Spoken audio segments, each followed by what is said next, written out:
Hello students, welcome back in team classes. This is Babita Sharma and I hope you all are fit and fine and safe at home. ये students next जो topic है हमारा reproductive health chapter का, that is MTP, defined as medical termination of pregnancy. Yes, medical termination of pregnancy, और इसको क्या भी बोला जाता है, इंड्यूस्ड एबॉर्शन भी इसको बोला जाता है. Clear students. अब टर्मिनेट प्रेगनेंसी कोई ख़त्म करना, अगर जो प्रेगनेंसी हो गई है तो उसको ख़त्म कर देना, that is medical termination of pregnancy. अब क्या नीड हुई इसकी मेडिकल टर्मिनेशन ऑफ प्रेगनेंसी की? प्लीज स्टूडेंट, जबकि इतने सारे कॉन्ट्रासेप्टिव मेथड हैं उसके बाद भी ये क्यों क्रिएट हुआ medical termination of pregnancy? Clear. तो इसमें स्टूडेंट्स क्या आ जाता है कि फर्स्टली तो आपको पता है इसका क्या इंपॉर्टेंट रोल है, to decrease the population size को, कि अगर जो प्रेगनेंसी हो भी गई है then how would control it, उसको कैसे कंट्रोल किया जा सकता है.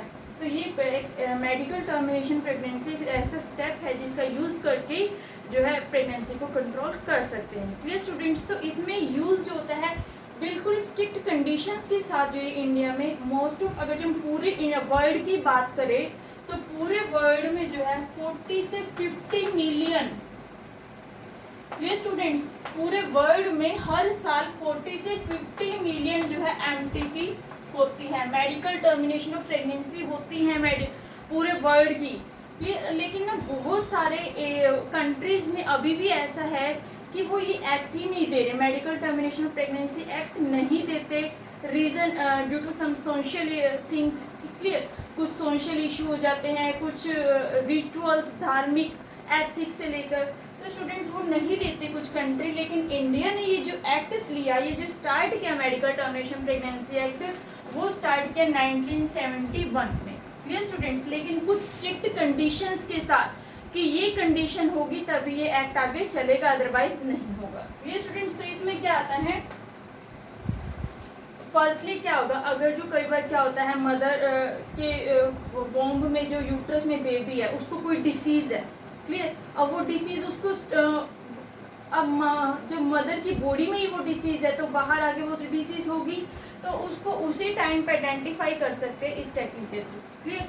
To identify the disease in baby के अंदर कौन सी डिसीज़ है उसको पहचान सकते हैं इस टेक्नोलॉजी से, मेडिकल टर्मिनेशन ऑफ प्रेगनेंसी से. अब आता है prevent unwanted pregnancy. Unwanted pregnancy कई बार क्या होता है, मतलब बाय चांस कंसीव हो गया. क्लियर. तो क्या हो गया, प्रेगनेंसी होगी, कंसीव हो गया, तब भी क्या किया जाता है, मेडिकल टर्मिनेशन किया जाता है, जिससे प्रेगनेंसी को अवॉइड कर सकते हैं. और मोस्टली जो होता है ये ज़्यादातर किस केस में की जाती है, अब आपको पता है इंडिया में फिर भी बहुत क्राइम्स होते हैं, साथ के साथ फीमेल्स के साथ अच्छा बिहेवियर नहीं होता, मतलब कहीं रेप्स केस होते हैं.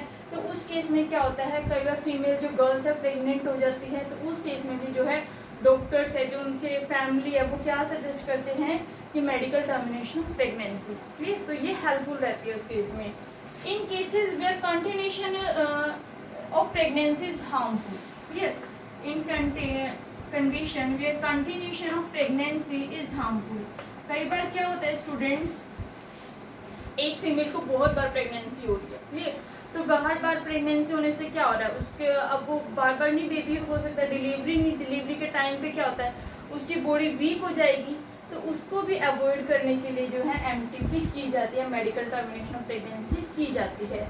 Students, one thing is discuss here, जो मेडिकल टर्मिनेशन ऑफ प्रेगनेंसी है ये कब की जाती है, ये कब की जाती है, ड्यूरिंग फर्स्ट ट्राइमेस्टर. जो फर्स्ट 3 मंथ होती है ना, जैसे प्रेगनेंसी आपको पता है 9 मंथ का होता है गेस्टेशन पीरियड, तो उसमें पहले 3 महीने में ही जो है MTP की जाती है, अदरवाइज वो फीमेल के लिए रिस्की हो जाती है, फीमेल के लिए जानलेवा हो सकती है. क्लियर.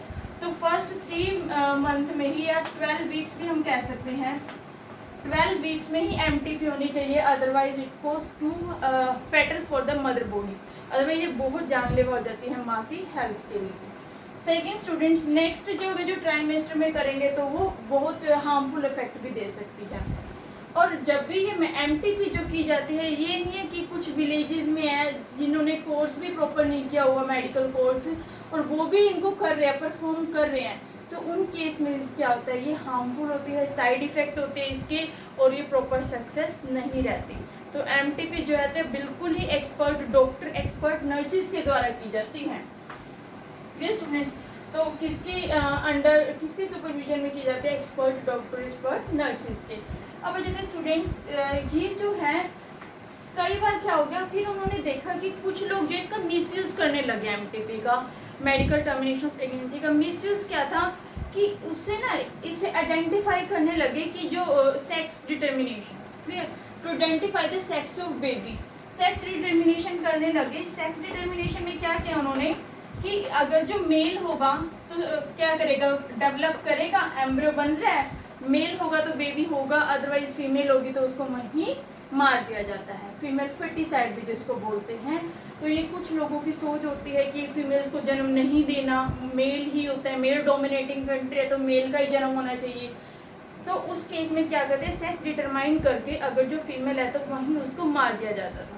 तो स्टूडेंट, तो जिस बेस पे क्या किया गया, एमटीपी का जो सेक्स डिटर्मिनेशन के लिए यूज़ था वो बिल्कुल ही बंद कर दिया। आज के टाइम की अगर हम बात करें तो सेक्स डिटर्मिनेशन नहीं होता, सिर्फ क्या करते हैं वो, अगर जो चेक करेंगे तो बेबी को कोई डिसीज़ तो नहीं है, मदर के लिए जानलेवा तो नहीं है, क्लियर, ये अनवांटेड प्रेगनेंसी को रोकने के लिए ये की जाती है। अब स्टूडेंट्स क्या आ जाता है कि कौन सा टेस्ट जो किया जाता है इसके लिए, क्लियर, मतलब अब जैसे अगर जो हम बात करें सेक्स डिटरमाइन करने के लिए एक टेस्ट किया जाता था, उसको बोलते हैं एमनियोसेंटेसिस टेस्ट, जो है उसको बोलते हैं एमनियोसेंटेसिस टेस्ट। ये जो टेस्ट किया जाता था ना उसके लिए amniocentesis test to determine the sex of baby. MTP से जो टेस्ट किया जाता था बेबी के सेक्स को चेक करने के लिए कि वो बेबी बॉय है, बेबी गर्ल है, उस टेस्ट को बोलते हैं एमनियोसेंटेसिस टेस्ट। इसमें क्या किया जाता था, जो मदर का यूट्रस होता है ना, जहाँ बेबी ग्रो कर रहा है, क्लियर, जहाँ बेबी ग्रो कर रहा है, तो उसके चारों तरफ एक फ्लूइड होता है, जिस फ्लूइड को बोलते हैं एमनियोटिक फ्लूइड। क्या बोला जाता है इसको? Amniotic fluid.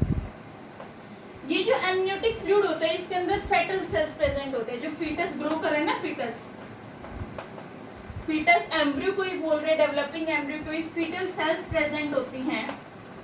तो इन फीटल सेल से क्या किया जाता है, चेक किया जाता है, आइडेंटिफाई किया जाता है। इन फीटल सेल से पता चल जाता है पहले 3 महीने में ही कि जो बेबी है वो बेबी बॉय है, बेबी गर्ल है।